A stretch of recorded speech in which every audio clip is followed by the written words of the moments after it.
love the slow Fey jazz. Welcome to Last Call, everyone. Joined by Chris, Mike, Hartley, and Maggie. You did it again, Chris. Sorry, guys. Now you killed all of us. Fully killed all of us. Chris, was that your plan all along?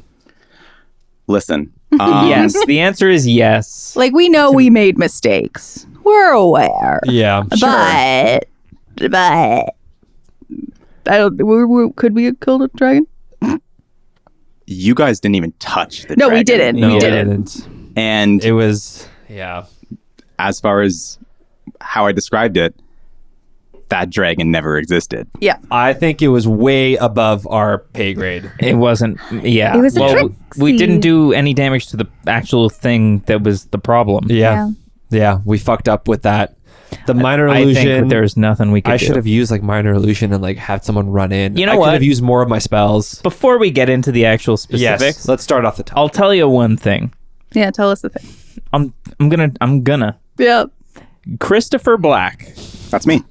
when he told us, he's like, "Oh, we're gonna do this fun thing. Yeah. It's gonna be so much fun. It's gonna be so much fun. We're gonna do this little break between like chapter 2 and chapter 3. You're gonna play characters. It's just gonna be 2-shot." And you know what the fuck thing he said was?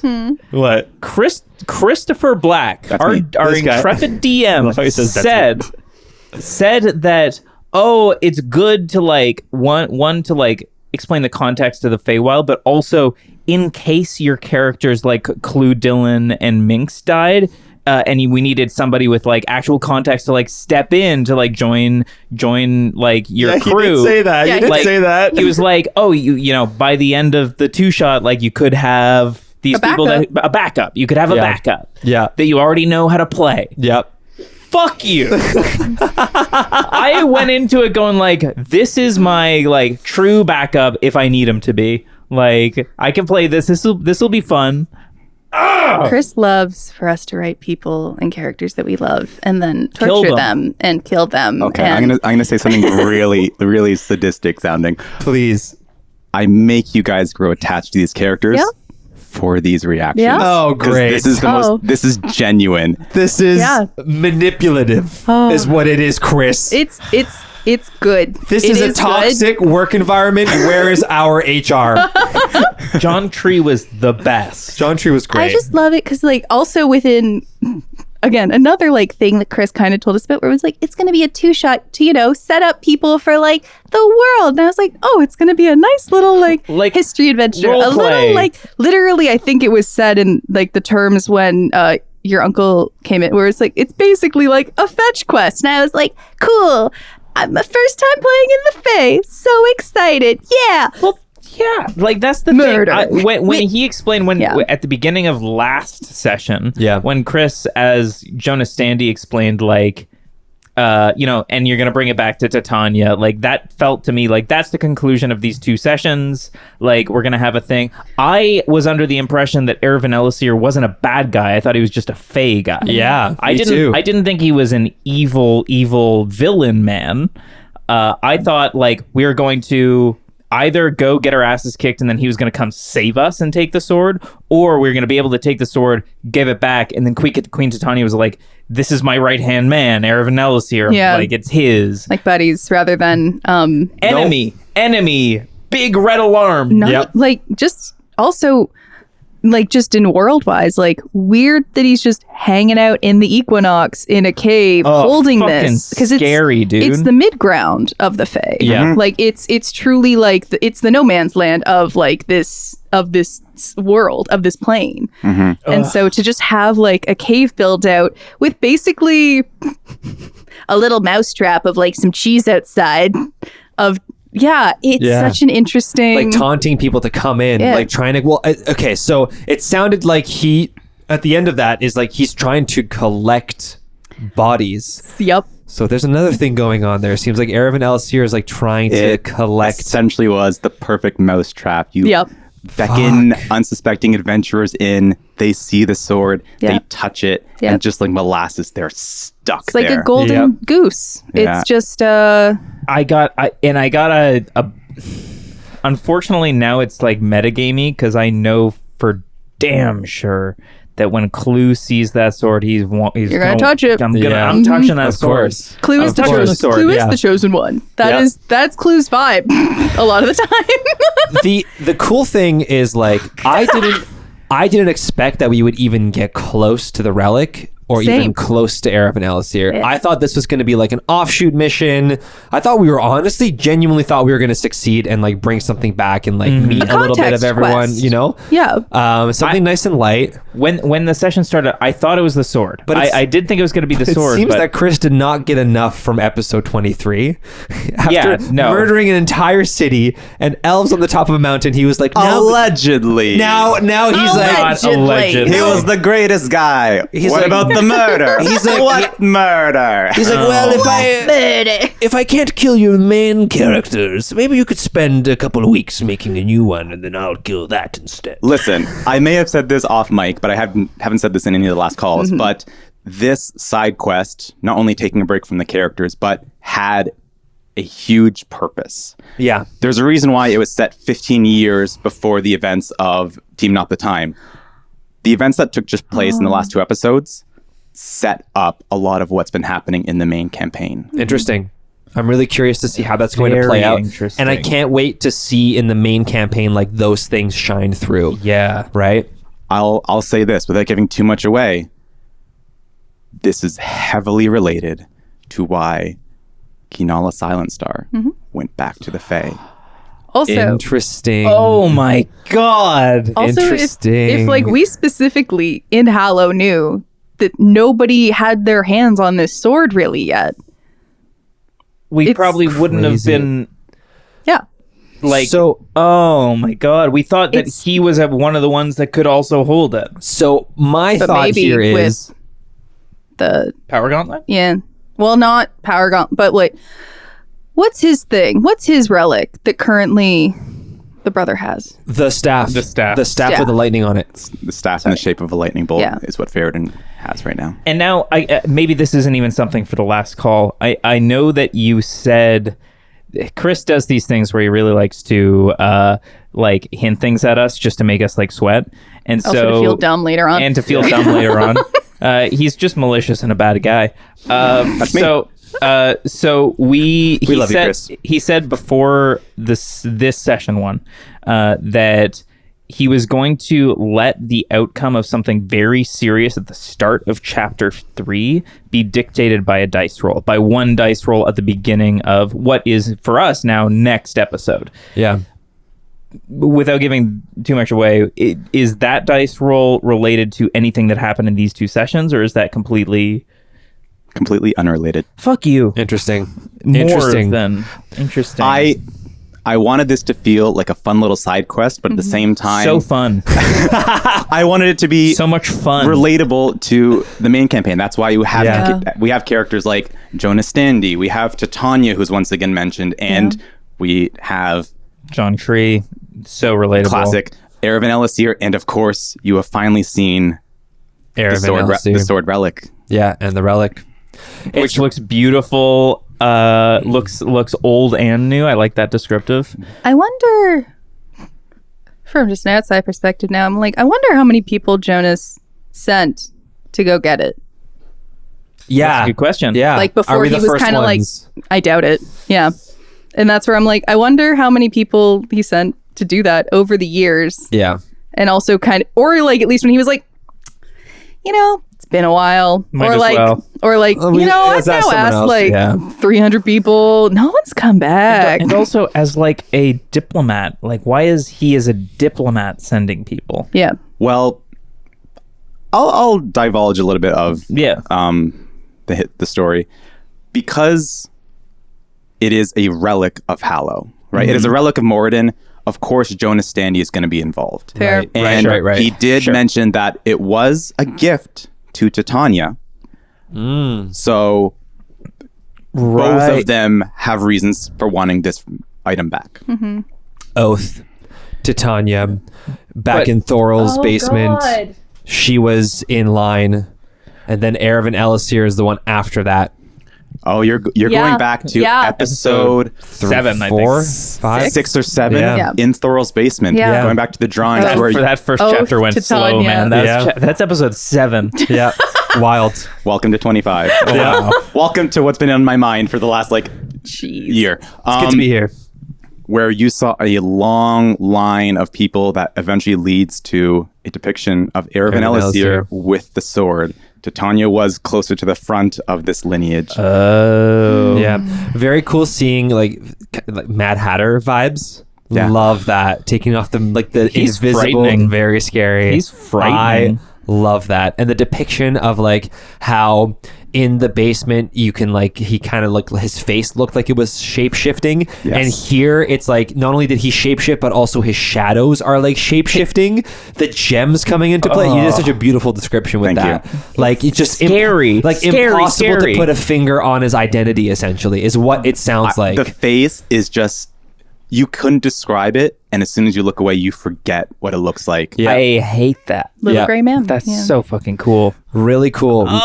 True, Trixie Fey too. Which as soon as we got to I think by the second round, I was like, this was just in the way that we went for it, because it was I think we just all got freaked out by dragon. Yeah. And that was the point. The whole goal. Yeah. It worked. This whole fight was illusion. Yeah. You even got a warning of it with the should have fucking known. Well, that's it. By the last round, I was just it's just purely investigation and perception at this point, because I'm looking for anything, any clues, any stuff, and it's known. But that's again how would we and apart from it's in a little the Fey. peek behind the screen. Yeah. I'm a little disappointed it didn't happen, but if you guys had tried to attack the dragon, no matter what you would have rolled, even in nat 20, it would have failed. Interesting. No matter what spells you casted on it, it would have failed. It was just so constant in what it was and that's it. Where it was also by the time it had done it 4 times, it's this isn't. You can't do that. But it's not even about that. But I'm this is unreal. It's very unreal feeling, and also the saves that we were making. It was not even 20s were potentially succeeding depending on the situation. Would a 20 have succeeded? 21? 20. Was there an actual save? The DC save for the breath attack was a DC 20, which none of you hit. Because it was an intelligence saving throw. It wasn't a dex saving throw like a normal breath weapon. Yeah. So maybe I also thought that might have been a little bit of giveaway. Yeah. But because you guys didn't roll high enough intelligence saving throws. I had an advantage on intelligence saving throws, but I never got hit. You never got hit. I never got hit by the dragon. You were depleted by the pure power of the relic. Yeah. I shot myself in the foot there. I should have done an investigation check on the sword. Or just touched it with fabric first to it's because I was so freaked. convinced that I could just wrap it and run, but of course not. It's a relic. I tried to give warning too with the mage hand. We were Minx's bug mage burning. No, sorry, Minx. No, Truffle's bug mage hand just literally disintegrated trying to grab it. John Tree touched it and just started burning from the inside. Yeah. So putting a little piece of fabric over it, it would have been a high sleight of hand check not to get affected by it. I haven't stopped shaking my head this whole fucking story. Dude, just upsetting. Chris, you can... Oh, sorry. Sorry, it's just crazy that our now Clue, Minx, and Dylan are headed to the Fey at the same level. Same area. In the same area, and with no additional insight into Erevan Ellisir. If we don't get help, how are we going to take the sword away from this fucking trickster motherfucker? One of us could be chosen. Huh? One of us could be chosen. I'm not talking about touching the sword. I'm just talking about getting past this dragon 35 damage every turn. Motherfucker. Here's my hypothesis. Okay. Yes. Tell us your thoughts. That was 15 years ago. Okay. And it seems like Erevan was essentially creating an army. That was the start of him trying to create an army. So I very much think that my mom, oh my God, I blanked on my mom's name. Kinala. Thank you. Kinala. It's been years since you've was seen her. brought back into the Fey to stop Erevan Ellisir from creating this army, or already he started creating that army. And you think it's with a different person? I think that Erevan Ellisir is now our Faradin, but he's the Faradin of the Fey. I don't know about that. Ferretin. The Ferretin. The Ferretin. I think so. That started 15 years ago, and look how quickly he was collecting bodies. And then what did he say? He was like, ha ha ha, it's time. It's not over, my pretties. You still have used it. Even though you're dead, we got work to do. Yeah. We got work to do. And I'll say this, like the way I described it wasn't just offhand. The way I described it was there's something off about him. The eyes look malicious, and the shadow has weird kind of illusions of it. And when he pulled out a small black stone that just sucked all the light from the cavern, without giving too much away, that's significant. That's significant. Yeah, it seems like it's giving things away. Sense. Yeah, I wonder if he's under the same kind of corruption that Ferretin is under. I wonder if it's these relics that are like corrupting these people. Well, I don't think he can even hold it.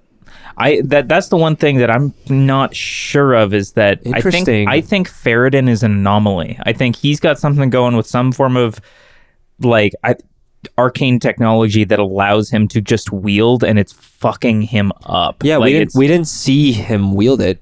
So I don't think he can touch it. I think Erevan has a way to maybe transport and plant it in the ground, but no way to touch it. Interesting. Chris, I had a quick question. Yep. I know I failed it in game, so you also don't need to tell us because who knows, we might come across it. But I did fail an investigation check in relation to the dragon. Yes. Was it just to notice that it could have been illusionary? With a high enough success on that intelligence check, you would have deduced that the dragon is not real and that it was a spell. Yeah. It wouldn't have meant that you would stop taking damage from this thing. Yeah. You just know that what you're seeing is not a real thing. Yeah. And I did very casually mention the crying cord in the corner. Like, looking terrified. You did. No, it was... And it was significant, and it's just like, oh yeah, no, obviously you're terrified of dragons. Because the last crying core that you saw was something off. It was an illusion. Yeah, so I thought, okay, if I mention it, maybe they'll kind of suspect something. But no. Biggest regret. As soon as the dragon shows up, it's this is priority. Forget everything else. Yeah, that's it. And like especially because it wasn't even the dragon didn't hesitate at all. Because there was zero hesitation, and we immediately started initiative stepping foot into cave. It just deters from wasting time, from wasting turns in any way of like investigating. Yeah. But it wouldn't have been a waste. It wouldn't have been bad. Oh, man. Can we... I'm beat. Can we go around the table, including Chris, and just from this last two shot, favorite thing / thing you're looking forward to the most? Ooh. And I think it'd be sweet to talk about like the little conversation that we had like outside of the cave. I thought that was hilarious. You touching the vines, your whole conversation with the vines was so funny. And then the fact that we were there so long that the trap trips again. Like it was like a repeat being like, that was like Chris being like, you guys have been here far too long. Yeah. Get on with the show. But just so good. Like John Tree was fantastic. Truffle was so cute. I love the voice of Truffle. I'm gonna miss playing these characters. Actually, just after 2. It was really fun. You know what? Clue talks a lot more. Clue takes a lot less out of me. I will say this for you, like, you know, for an audio podcast to essentially play a character that has to restrain themselves from talking, that's very difficult to do because you need to say enough to be present in each conversation, and you have to find the right time to do that, to have it while like also interrupting. And I think Mad Max Dryad. And I think you did a really good job. I think honestly you did a really good job. And thank you. I just love the dynamic of all of us, and just the fact that like Truffle Pickle would just start losing his mind with stuff that John would say. We said it last call, but the way Pickle turned out versus the way we thought he was gonna, all of our characters really, but the way that he turned out versus the way we thought he was, for a voice like that, you didn't think Pickle was going to be the straight man of kind of the... Yeah, it kind of just turned out like that. So great. Yeah. What a weird, like, Fey-ish, subverting expectation. Yeah, that was so a lot of funny. Fun. And Pickle's home. Yeah, all gone. I mean, not like he needs it anymore. Yeah. Well, I had to, like, okay, so from what we know, for sure John Tree is dead. For sure Truffle Lumpkin is dead. But Pickle was left with 0 hit points and unconscious. Yeah. Comatose, but alive. Yeah. And Erevan Elisir essentially took away his dragon, did his little prancy dance, and then resummoned all of the bodies in there. And we don't know what's going to happen. So there's a potentially small possibility that Pickle will wake up tomorrow in an empty cave with everyone dead and not know what the fuck just happened. Yeah. You think? Chris, just tell me, is Pickle gone? Because I know that Dylan, Clue, and Minx are going to be fighting a zombie version of John Tree gone. And a zombie version of Truffle Lumpkin for sure. I shouldn't have optimized John Tree to the same amount that I did. It's Chris. We are going to fight ourselves. We are going to fight husks of our own characters. I made him so strong.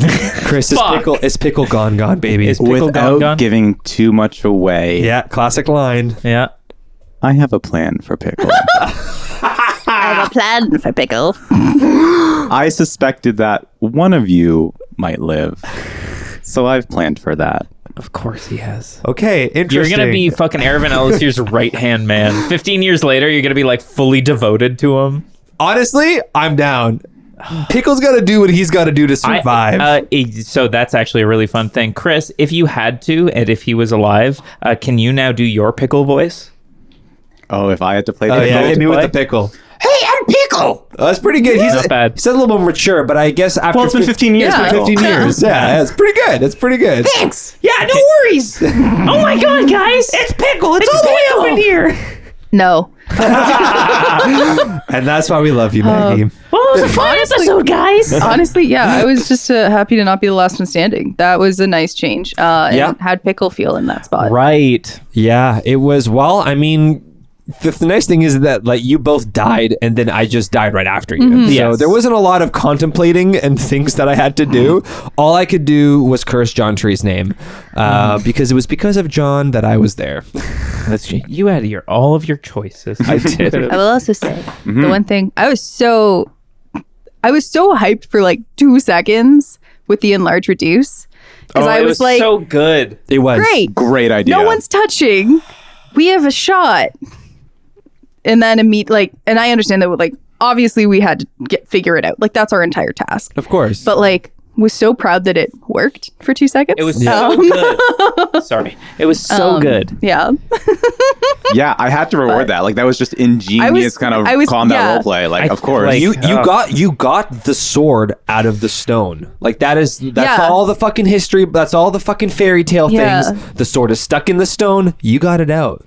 And that's it, where it's like it was attached to a burning tree, but you got it out.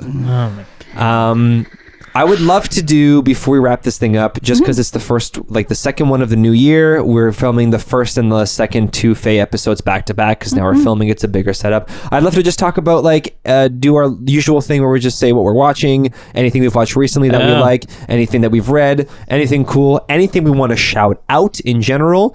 I'll go first. I watched... the Blue-Eyed Samurai on Netflix. What do you think? It's really good, right? Yeah. Really good. I only watched the first half of the first episode. Really good. I highly recommend it. Classic hero stories with a little bit of Mulan in it. I loved it though. The action, all of that stuff is fucking phenomenal in it. Love that. And then I also finished, Mika and I were watching a reality TV show called The Trust. It just aired completely. All the episodes are out. Very, very cool. Bunch of people get into a house and then they all have to split the pot. However, there is a possibility they can all get to the finish line together and split the pot evenly. But if only one person votes someone else out, that person leaves. Ooh, very good. Interesting. Fun concept. Thought experiment. Yeah. Genuinely a really fun reality show that I watched. That's fun. Anyone else? Maggie, what are you listening to or watching? Honestly, I've been eating through Shameless. It's become my new work show. I'm on season 9. I've been eating it. Like it's been how does it taste? Good. It was funny. I was joking with a friend about it where she was just like, you can't watch too much of it at one time because you will just think that you can be a terrible person. And I was like, that's correct. And it's it's weird because I just got to basically the season, like a main character will be leaving and it's a weird place to be with it, but it's a good show. Good pacing all the way through. I've been enjoying it. I need something happier after this, though. Fair. Taking any recommendations. Fair.